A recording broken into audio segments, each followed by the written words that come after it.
الحمد لله رب العالمين والصلاة والسلام على رسوله الكريم اما بعد. میرے دینی اور ایمانی بھائیوں، بزرگوں اور دوستوں، اللہ رب العزت نے ہم تماموں کو مسلمان بنایا، اور مسلمان بنانے کے بعد ایک مسلمان کو کیا کرنا چاہیے، کس لیے دنیا میں بھیج رہا ہوں، اس کا مقصد بھی اللہ نے قرآن میں بیان فرمایا. اللہ رب العزت فرماتے ہیں وَمَا خَلَقْتُ الْجِنَّ وَالْإِنسَ إِلَّا لِيَعْبُدُونِ. میں نے انسانوں کو اور جنوں کو اسی لیے پیدا کیا تاکہ وہ اللہ کی عبادت کریں. اس آیت سے معلوم ہوتا ہے اس جگت میں، اس دنیا میں عبادت صرف اللہ کی ہو سکتی ہے. مفسرین کرام نے اس آیت کے نیچے الا لیعبدون پیدا کیا ہے، کس کے لیے؟ اللہ کی عبادت کے لیے. اس کے ضمن میں ایک نقطہ بیان کیا، فرمایا الا لیسجدون، صرف کس کے سامنے جھکنے کے لیے؟ اللہ کے سامنے جھکنے کے لیے اللہ نے ہم کو بتایا. عبادت کا مطلب اللہ کے سامنے اپنی بندگی کا اظہار کرنا اور یہ احساس کرنا کہ میرا پروردگار محض اللہ ہے، اور یہ احساس دلانا کہ مجھ سے کچھ نہیں ہوتا. میرے سجدے اور میرا جینا، میرا مرنا، یہ محض کس کے لیے ہے؟ اللہ کے لیے. الا لیعبدون. قرآن مجید کی دوسری آیت سے بھی یہ بات پتہ چلتی ہے، جس میں اللہ رب العزت کا فیصلہ ہو چکا ہے. وَقَضَىٰ رَبُّكَ أَلَّا تَعْبُدُوا إِلَّا إِيَّاهُ. بات صراحتاً اللہ نے کہہ دی، تمہارے پروردگار کا یہ فیصلہ ہو چکا ہے اللہ تعبدوا الا ایاہ، کہ تم اس کے علاوہ کسی کی عبادت نہ کرو، اس کے علاوہ کسی کو سجدہ نہ کرو. صاف صاف باتیں قرآن مجید کے اندر بیان کی گئی. اور مسلمانوں کو تو اللہ نے حکم دیتے ہوئے فرمایا، مسلمانوں کو اللہ نے حکم دیتے ہوئے فرمایا یا ایھا الذین آمنوا ارکعوا واسجدوا واعبدوا ربکم وافعلوا الخیر لعلکم تفلحون. فرمایا اے مسلمانوں، اللہ کے سامنے جھکو، واسجدوا، اور اپنی ناک رگڑو اللہ کے سامنے، اپنی پیشانی رگڑو اللہ کے سامنے، اپنی عاجزی کا اظہار کرو اللہ کے سامنے، اپنا بندہ ہونے کا ثبوت دو اللہ کے سامنے، اللہ ہی کو سجدہ کرو. اور فرمایا وَاعْبُدُوا رَبَّكُمْ، اپنے پالنے والے کی عبادت کرنا، اپنے پروردگار کی عبادت کرنا. وَافْعَلُوا الْخَيْرَ، دنیا میں رہو تو بھلائی کے کام کرنا.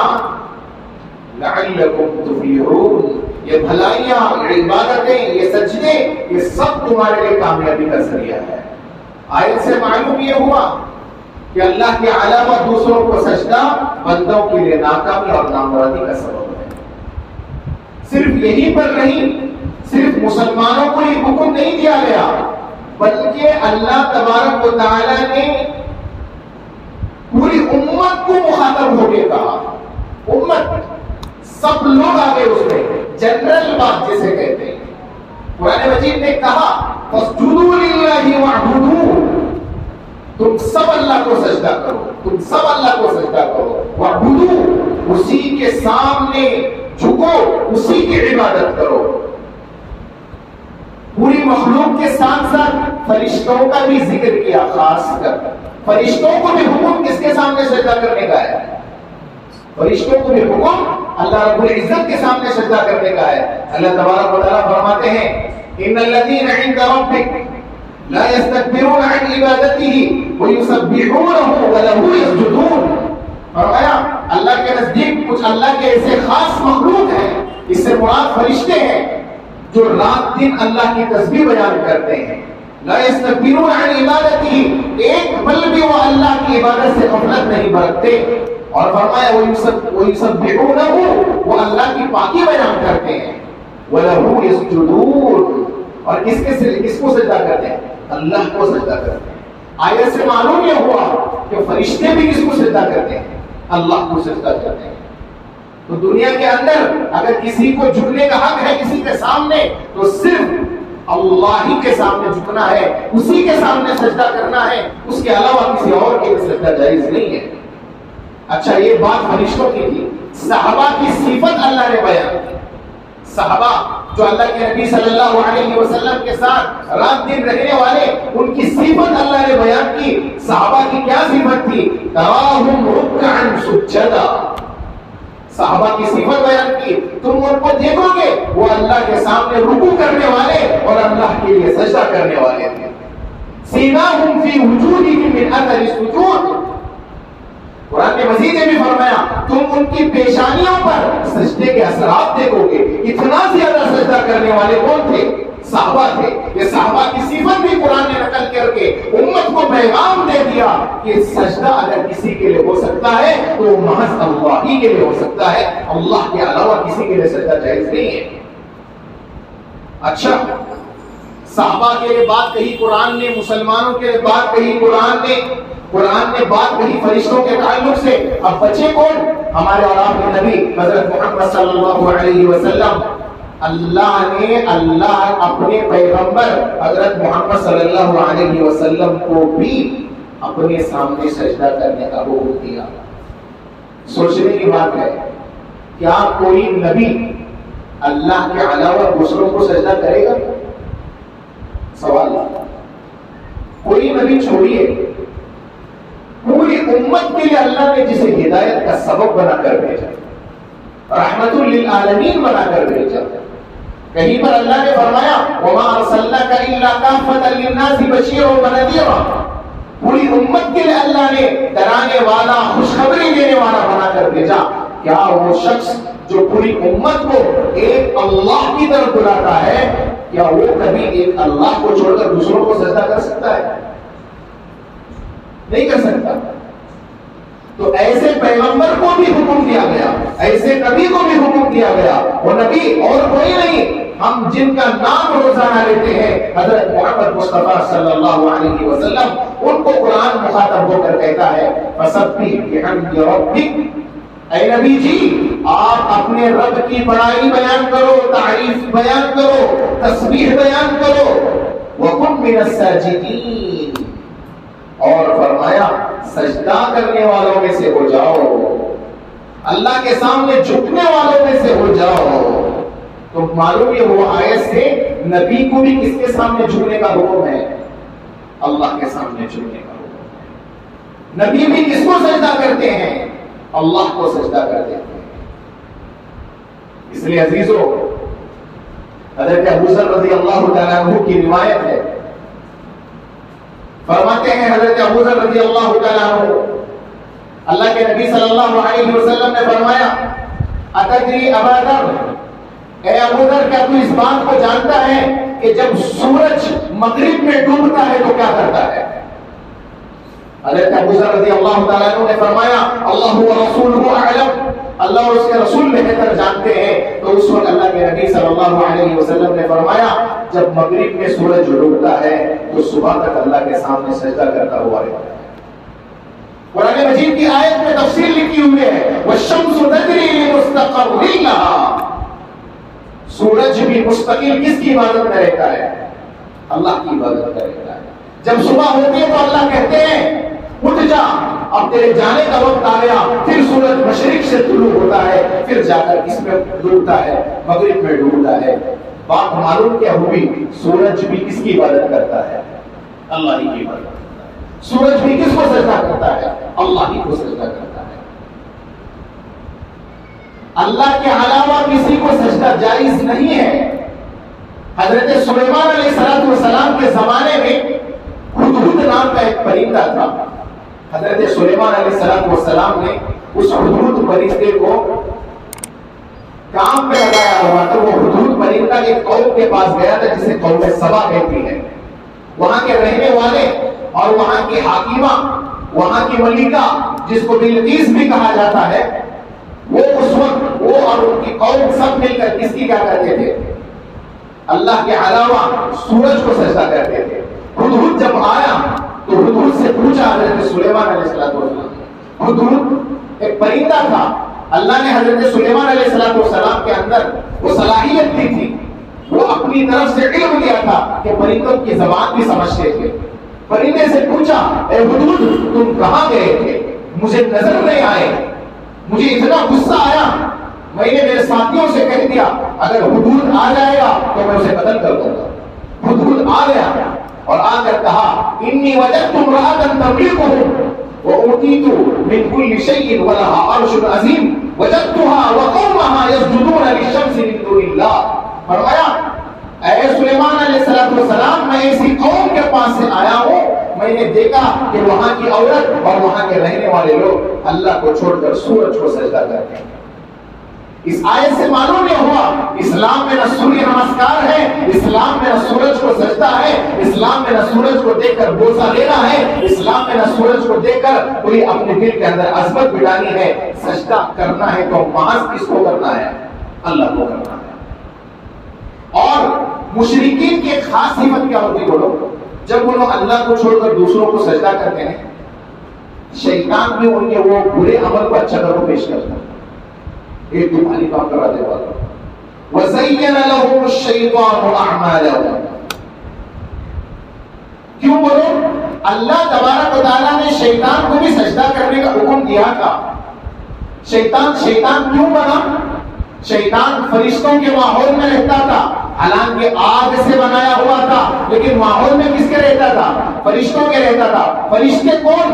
ایک منٹ کے لیے بھی اللہ کی نافرمانی کرنے والے نہیں تھے۔ ایسوں کے ماحول میں رہ کر بھی شیطان کیا بن گیا؟ اللہ کے سامنے سجدہ کرنے سے انکار کر بیٹھا تو فوراً اللہ تبارک و تعالیٰ نے اسے دھتکار دیا، تو جا، تو نیکوں کی مجلس میں نہیں رہ سکتا۔ تب سے اس نے چیلنج لیا کہ آنے والے وقت تک یعنی قیامت تک میں تیرے بندوں کو تیرے سامنے سجدہ کرنے نہیں دوں گا۔ اسی لیے جو لوگ اللہ کو چھوڑ کر سجدہ کرتے ہیں، شیطان ان کے اس سجدے کو بھی اچھا کر کے بتاتا ہے اور نیکی کر کے شمار کر کے بتاتا ہے اور دین کا حصہ شمار کر کے ان کے سامنے خوبصورت بنا کے پیش کرتا ہے۔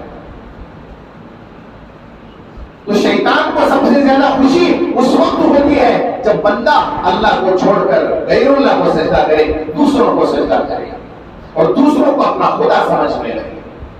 اور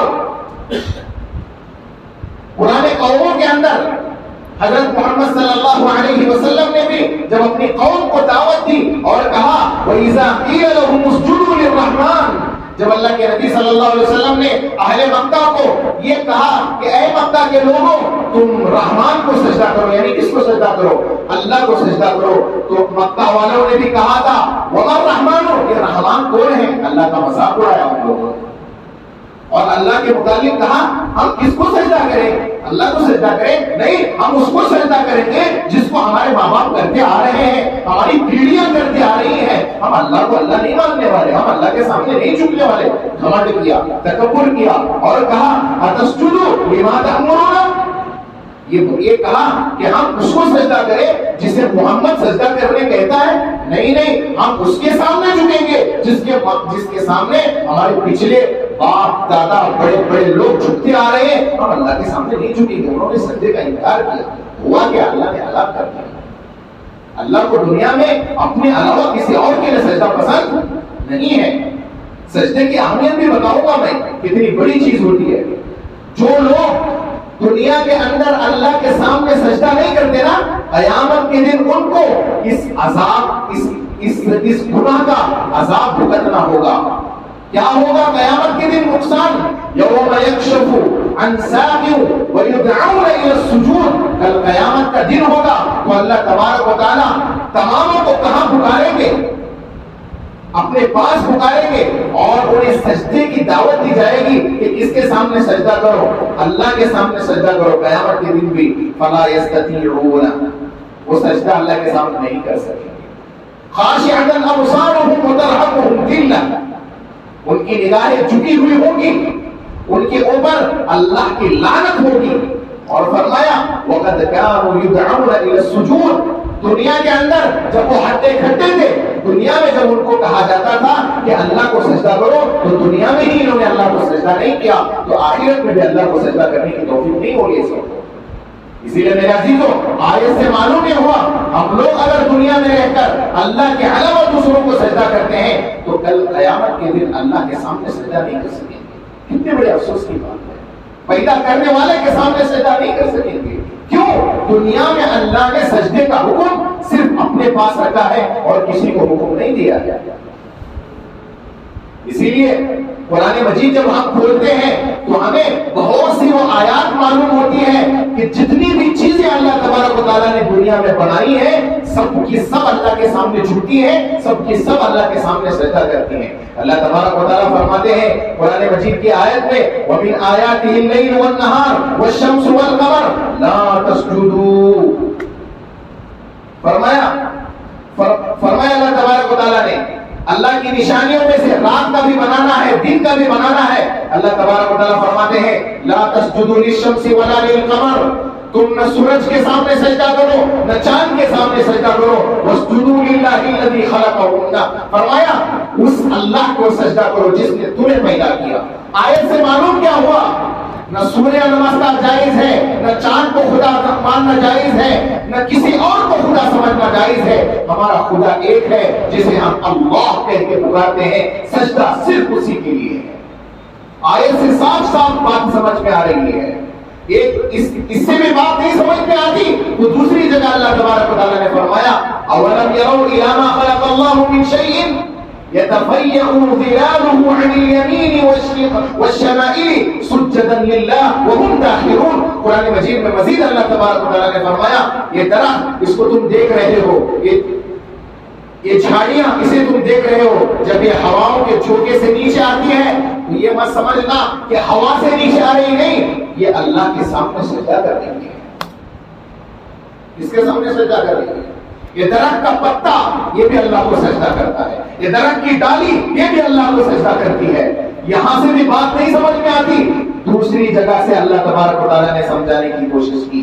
وَلِلَّهِ يَسْجُدُ مَن فِي السَّمَاوَاتِ وَالْأَرْضِ طَوْعًا وَكَرْهًا. دنیا کے اندر زمین و آسمان میں جتنی چیزوں کو اللہ نے بنایا ہے وہ چاہے پسند کرے یا نہ پسند کرے سب اللہ کے سامنے ہی سجدہ کرتے ہیں. لیکن ایک ہے حضرت انسان, اسے آج تک اللہ سمجھ میں نہیں آیا, اسے آج تک اللہ سمجھ میں نہیں آیا. آگے قرآن مجید نے مزید وضاحت کی أَلَمْ تَرَ أَنَّ اللَّهَ يَسْجُدُ لَهُ مَن فِي السَّمَاوَاتِ وَمَن فِي الْأَرْضِ. کیا تم نہیں دیکھتا, کیا تم نہیں دیکھتے کہ اللہ ہی کو سجدہ کرتے ہیں زمین و آسمان کی تمام چیزیں. اور فرمایا والشمس والقمر, سورج بھی اللہ کو سجدہ کرتا ہے, والقمر چاند بھی اللہ کو سجدہ کرتا ہے, والنجوم ستارے بھی اللہ کو سجدہ کرتے ہیں. یہاں اس آیت میں وہ قوم جو سورج کو خدا سمجھتی تھی اسے کہا گیا سورج تمہارا خدا نہیں ہے, سورج کو بنانے والا اللہ ہے. سورج بھی کس کے سامنے سجدہ کرتا ہے؟ اللہ کے سامنے سجدہ کرتا ہے. والقمر چاند کو بنانے والا اللہ ہے, چاند بھی کس کے سامنے سجدہ کرتا ہے؟ اللہ کے سامنے سجدہ کرتا ہے. والنجوم جو قوم ستارہ پرست تھی یعنی ستاروں کو خدا سمجھتی تھی ان کو بھی کہا گیا ستاروں کو پیدا کرنے والا بھی کون ہے؟ اللہ ہے. ابھی بھی کچھ عقیدے ایسے ہیں ذہنوں میں لوگوں کے کہ ستارے کو دیکھ کر کہیں گے وہ دیکھو تمہاری اماں تمہارا دیکھ رہی ہے, مرنے کے بعد تمہاری والدہ کی آتما کہاں چلی گئی؟ ستارہ بن کو چلی آ گئی. یہ پورے عقیدے, ان عقیدوں کو صاف کیا قرآن نے. والنجوم, یہ ستارے بھی اللہ کے بنائے ہوئے مخلوق ہے. ستارے بھی کس کو سجدہ کرتے ہیں؟ اللہ کو سجدہ کرتے ہیں. مزید سمجھایا والجبال, یہ جو پہاڑ دیکھ رہے ہیں نا یہ پہاڑ بھی کس کو سجدہ کرتے ہیں؟ اللہ کو سجدہ کرتے ہیں. والشجر, درخت بھی اللہ کو سجدہ کرتے ہیں. والدواب, فرمایا تمام چرند پرند تمام جانور سب کے سب کس کو سجدہ کرتے ہیں؟ اللہ کو سجدہ کرتے ہیں. وَكَثِيرٌ مِّنَ النَّاسِ, اور بہت سے لوگ بھی اللہ کو سجدہ کرتے ہیں. اللہ تبارک و تعالیٰ نے یہ باتیں بیان کی. کیوں؟ جب درخت اللہ کو سجدہ کر سکتا ہے تو ہم کس کو سجدہ کرنا؟ بولو جواب دو. ہمیں کس کو سجدہ کرنا؟ ہمارا ماتھا کہاں ٹیکنا؟ یہ سر کسی اور کے سامنے نہیں جھکنا. اس کو جھکنے کا حق صرف کس کے سامنے ہے؟ اللہ کے سامنے. چلو کچھ باتیں بتاتا ہوں قرآن مجید کے حوالے سے. وَكَثِيرٌ حَقَّ عَلَيْهِ الْعَذَابُ، اور بہت سے لوگ ایسے ہیں اللہ کو سجدہ نہ کرنے کی وجہ سے وہ اللہ کے عذاب کے مستحق بن گئے،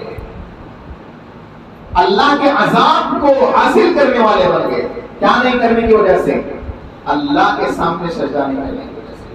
بولو جی، جب جانور اللہ کو سجدہ کر سکتا ہے، ہم مسلمان ہیں، ہم کس کو سجدہ کریں؟ جب چیل، پرندے، چرنے پھرنے والے سب اللہ کو سجدہ کر سکتے ہیں، یہ درخت اللہ کو سجدہ کر سکتا ہے. دیکھیے وہ درخت کی ڈالیاں ابھی بھی ہواؤں میں جھک رہی ہے، اس کے جھکنے کا مطلب یہ ہے کہ یہ ہوا بھی اللہ ہی کی مخلوق ہے. ان کا یہ جھکنا خدا کے سامنے سجدہ کرنا ہے. اس کو سمجھ لیجئے گا اچھی طریقے سے. تو جب درخت، چلنے پھرنے والے سب اللہ کو سجدہ کر سکتے ہیں تو ہم کس کو سجدہ کرنا؟ بولو تو صحیح. ہمیں کس کے سامنے چھوڑنا؟ بولو تو صحیح، اللہ کے سامنے چھوڑنا. اللہ تبارک و تعالیٰ نے ساری چیزیں قرآن میں بیان کروائی. اور ایک بات یاد رکھنا، قرآن کی تشریح ہو رہی ہے، جو آدمی اللہ کو چھوڑ کر دوسروں کے سامنے سجدہ کرتا ہے دنیا میں بھی ذلیل ہوتا ہے، آخرت میں بھی ذلیل ہوتا ہے. قرآن مجید نے فرمایا وَمَن يُهِنِ اللَّهُ فَمَا لَهُ مِن مُكْرِمٍ، جسے اللہ ذلیل کرے اسے کوئی عزت نہیں دے سکتا. آیت سے معلوم ہو رہا ہے اللہ کے سامنے غیر اللہ کو سجدہ کرنا اور اللہ کے علاوہ دوسروں کو سجدہ کرنا یہ انسان کے لیے خوبیوں والا عمل نہیں ہے، عزتوں والا عمل نہیں ہے، ذلتوں اور بے عزتی والا عمل ہے. ان اللہ یفعل ما یشاء، اللہ نے فرمایا اللہ کچھ بھی کر سکتے ہیں. اللہ جسے عزت دے سکتے ہیں اسے ذلت بھی دے سکتے ہیں. ذرا سجدے کی فضیلتیں سنیے گا. سجدہ اسے ہم معمولی سمجھتے ہیں، اللہ کے سامنے ایک سجدہ ہمارا کتنا قیمتی ہوتا ہے. اللہ کے نبی صلی اللہ علیہ وسلم نے ہمیں بتایا. حضرت ابو ذر رضی اللہ تعالیٰ عنہ کی روایت ہے، فرماتے ہیں سمعت رسول اللہ صلی اللہ علیہ وسلم یقول، میں نے اللہ کے نبی صلی اللہ علیہ وسلم کو فرماتے ہوئے سنا، من رکع رکعتا، جو آدمی ایک رکوع کرتا ہے. کتنا؟ ویسے تو دن میں 5 وقت کی نماز ہے، کوئی 4 رکعت کی نماز ہے، کوئی 2 رکعت کی نماز ہے، کوئی نفل پڑھتا ہے تو 6 رکعت پڑھتا ہے، کوئی تہجد پڑھتا ہے تو 12 رکعت پڑھتا ہے. لیکن ایک رکوع کتنا قیمتی ہے سمجھ لیجیے. من رکع رکعتا او سجد سجدتا، جو کوئی آدمی ایک رکوع کرتا ہے، ایک سجدہ کرتا ہے، فرمایا رفع بها درجتا، اللہ پاک اس کے درجات کو بڑھاتے ہیں. درجات کو بڑھانے کا مطلب اللہ پاک ان کا تذکرہ فرشتوں کی محفل میں فرماتے ہیں. دیکھو فرشتوں، تم نے مجھ سے کہا تھا نا کہ اے اللہ تو ایسی مخلوق پیدا کر رہا ہے جو زمین میں فساد مچائے گی. دیکھو تو صحیح میرا بندہ میرے سامنے کیا کر رہا ہے، رکوع کر رہا ہے، میرا بندہ میرے سامنے سجدہ کر رہا ہے. اللہ پاک اس کے درجات کو بڑھا دیتے ہیں اور فرشتوں کے سامنے اس کے درجات بڑھ جاتے ہیں. اور ایک رکوع اور ایک سجدے کا فائدہ سنو. کتنے؟ ابھی پورے رکوع نہیں، ایک رکوع اور ایک سجدے کا فائدہ. اس سے ہم اندازہ لگائیں کہ ایک نماز میں ہم 2 رکعت کی نماز میں کتنی مرتبہ رکوع کرتے ہیں؟ 2 مرتبہ رکوع کرتے ہیں. کتنے سجدے کرتے ہیں؟ 4 سجدے کرتے ہیں. تو سمجھنے کی بات ہے، یہاں ایک سجدے اور ایک رکوع کی بات ہو رہی ہے. فرمایا ایک رکوع اور ایک سجدہ وَحُطَّ عَنْهُ بِهَا خَطِيئَةٌ، فرمایا ایک ایک رکوع ایک ایک سجدہ ہمارے ایک ایک گناہوں کو معاف کرتا ہے. کیا ہمیں ایسے سجدے نہیں چاہیے؟ وہ کس کے سامنے سجدہ کرنا؟ اللہ کے سامنے ہمارا ایک سجدہ ہمارے ایک گناہ کو معاف فرماتا ہے. اللہ کے نبی صلی اللہ علیہ وسلم نے دوسری حدیث میں فرمایا اقرب ما يكون العبد من ربه وهو ساجد، بندہ اللہ سے سب سے زیادہ قریب سجدے کی حالت میں ہوتا ہے. ایک عنوان ہے سجدہ، اسے ہم سمجھیں تو بہت قیمتی ہے ہمارے لیے. ایک جملہ ہے سجدہ. سجدے کے معنی اللہ کے سامنے جھکنا، اللہ کے سامنے اپنی ناک رگڑنا. ناک رگڑنے کا مطلب کیا ہوتا ہے پتہ ہے؟ ناک رگڑنے کا مطلب یہ ہوتا ہے اے اللہ تو ہی میرا پروردگار ہے، میں چاہ کر نہ میرا کچھ ہو سکتا ہے نہ اس پوری دنیا کا کچھ ہو سکتا ہے. اے اللہ ہمارے اس سجدے سے تو راضی ہو جا. ناک رگڑنے کا مطلب ہوتا ہے اپنے کو چھوٹا بنانا اور یہ اعلان کرنا یا اللہ آج جس طرح کے تو مجھے سجدے کی توفیق دیا ہے کل قیامت کے دن بھی مجھے تیرے سامنے جھکنے کا اور سجدہ کرنے کی توفیق عنایت فرما۔ لوگ سجدے کو معمولی سمجھتے ہیں، پیدا کرنے والے کو بھول گئے، کھانا کھلانے والے کو بھول گئے، روزانہ صحت دینے والے کو بھول گئے، روزانہ سانس دینے والے کو بھول گئے، اور ایک رب کو چھوڑ کر رب کا دیا ہوا کھا رہے ہیں، رب کی دی ہوئی سانس لے رہے ہیں، روزانہ رب کی دی ہوئی نعمتوں کا استعمال کرنے بھی اگر دوسروں کے سامنے سجدہ کریں گے وہ رب ہمارے حالات بدلے گا نہیں بلکہ ہمارے حالات بگاڑے گا۔ اللہ کے نبی صلی اللہ علیہ وسلم نے حدیث میں فرمایا ما من عبد يسجد لله سجدة، جو کوئی بندہ اللہ کے واسطے ایک سجدہ کرتا ہے، میں 100 سجدوں کی بات نہیں کر رہا ہوں، ایک سجدے سے آپ سمجھ سکتے ہیں کہ 100 سجدوں کا کیا انعام ملے گا ہمیں۔ اللہ کے سامنے کوئی آدمی اللہ کے لیے ایک سجدہ کرتا ہے تو اللہ کے حبیب صلی اللہ علیہ وسلم نے فرمایا الا كتب الله له بها حسنہ، اللہ پاک ہر ایک سجدے کے بدلے میں اسے ایک نیکی عطا فرماتے ہیں، اور ہر ایک سجدے کے بدلے میں اس کا ایک ایک گناہ معاف فرماتے ہیں۔ کیا ہمیں اللہ کو سجدہ کرنا چاہیے نہیں کرنا چاہیے؟ کیا ہمیں اپنے گناہ معاف کرانے چاہیے نہیں کرانے چاہیے؟ میرے عزیزوں سنبھلو سدھرو، اللہ کے سامنے کیا جانے والا سجدہ بہت قیمتی ہوتا ہے، بہت قیمتی ہوتا ہے، ہمیں جہنم سے بچا سکتا ہے، ہمیں قیامت کے دن کامیابی عطا کر سکتا ہے۔ اللہ کے نبی صلی اللہ علیہ وسلم نے مزید آگے فرمایا وَمُحَا عَنْهُ بِهَا سَيِّئَةً، اور اس ایک سجدے سے اللہ ایک گناہ کیا کرتے ہیں؟ معاف فرماتے ہیں۔ اسی لیے فرمایا فَاسْتَكْثِرُوا مِنَ السُّجُودِ، اللہ کے سامنے سجدوں کی کثرت کرو، یعنی بہت زیادہ نمازیں پڑھا کرو، بہت زیادہ نمازیں پڑھا کرو۔ یہ تو سجدے کے فائدہ تھا، اور ایک فائدہ سن لو، ہمیں جب اللہ کے سامنے سجدہ کرتے تو ہماری کتنی چیزیں سجدہ کرتی معلوم ہے؟ گنو، سر برابر، پیشانی سجدہ کرتا، دونوں ہاتھ سجدہ کرتے، کتنی چیزیں ہوئی؟ 2 گھٹنے سجدہ کرتے، کتنے ہوئے؟ اور یہ 2 پاؤں کی، یہ ہمارے پاؤں بھی سجدہ کرتے، کتنی چیزیں ہوئی؟ 6 چیزیں ہماری سجدہ کرتے۔ معلوم ہے سجدہ کرنے کا فائدہ کیا اللہ کے سامنے؟ اگر ہمارے گناہوں کی وجہ سے ہمیں جہنم میں بھی ڈال دیا جائے، آگ میں بھی ڈال دیا جائے، آگ ہمارے ان 7 چیزوں کو نہیں جلا سکتی۔ اللہ نے حرام کیا ہے جہنم کی آگ پر کہ جو اعضاء جسم کے، جو پارٹس جسم کے اللہ کو سجدہ کرتے تھے وہ پارٹس کو جہنم کی آگ بھی نہیں جلا سکتی، اس پارٹس کو جہنم کی آگ بھی نہیں جلا سکتی۔ اتنی قیمتی چیز ہے، اتنی قیمتی چیز ہے سجدہ۔ اس کے برخلاف سمجھو اگر یہ پارٹس اگر اللہ کے علاوہ دوسروں کے سامنے سجدہ کرنے لگ جائے، کون جلانے سے بچائے گا ان ہاتھوں کو؟ کون جلانے سے بچا سکتا ہے اس پاؤں کو؟ کون جلانے سے بچا سکتا ہے اس پیشانی کو اگر یہ پیشانی دوسروں کے سامنے سجدے میں گر گئی؟ جو پیشانی اللہ کے سامنے سجدہ کرے گی اس پیشانی کو جہنم کی آگ نہیں لگے گی۔ اب اس کا اپوزٹ سمجھ لو، اگر یہ پیشانی ہم نے اللہ کے علاوہ دوسروں کے سامنے رگڑی، دوسروں کے سامنے لگائی، یہ پیشانی کس کے حقدار بن جائے گی؟ جہنم کی حقدار بن جائے گی۔ میرے عزیزوں بچو جہنم کی آگ سے۔ اللہ کے نبی صلی اللہ علیہ وسلم نے بہت بڑی بات بتائی، فرمایا فاتقوا النار ولو بشق تمر، آگ سے بچو اگرچہ کھجور کی گٹلی بھی صدقہ کر کے کیوں نہ ہو۔ آگ کتنی خطرناک چیز ہے، آگ کتنی بھیانک چیز ہے۔ ہوگا کیا آگ میں، ہوگا کیا جہنم میں، ہوگا کیا جہنم میں جلا دیا جائے گا، کوئی بچنے کا چانس نہیں ہوگا۔ لہذا اپنے ان پارٹس کو جسم کے کس کے سامنے سجدہ کرنے میں لگانا؟ اللہ کے سامنے سجدہ کرنے میں لگانا۔ ہماری عقل کی ہزاروں دلیلیں ہمارا ایک گناہ بھی معاف نہیں کرا سکتی، مگر قسم کھا کے کہتا ہوں اگر ہم نے ایک سجدہ اللہ کے لیے کیا، اس میں رو کے توبہ کر دیے اور اللہ سے بول دیے یا اللہ یہ سجدہ میرا صرف تیرے لیے ہے، اے اللہ پچھلی جتنے بھی گناہ ہوئے ہیں اللہ اس ایک سجدے سے معاف فرما دے، تو اللہ معاف کرنے کے لیے تیار ہے، تیار ہے۔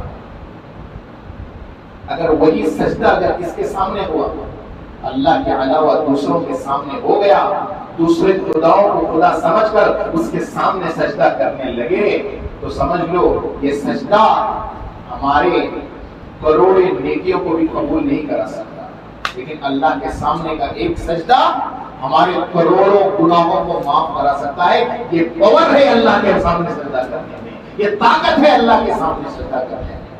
تو پوری روایتوں سے، احادیث سے، قرآن کی دلیل سے معلوم کیا ہوا، دنیا میں جتنی چیزیں اللہ بنایا سب کے سب کس کو سجدہ کر رہی ہے؟ اللہ کو سجدہ کر رہی ہے۔ یہ چیل اللہ کو سجدہ کر رہا ہے، یہ سمندر کے پانی میں اللہ کو سجدہ کر رہا ہے، یہ سمندر کے اندر کی مچھلیاں بھی اللہ کو سجدہ کر رہی ہیں، یہ درخت بھی اللہ کو سجدہ کر رہا ہے۔ ہم ہیں انسان، ہم ہیں مومن بندے، لیکن اس کو سجدہ کرنے کے لیے ہم تیار نہیں۔ اسی لیے میرے عزیزوں ایک نیت کر لے، جب تک سانس زندہ رہے گی یہ سر اللہ کو چھوڑ کر کسی اور کے سامنے انشاءاللہ نہیں جھکے گا۔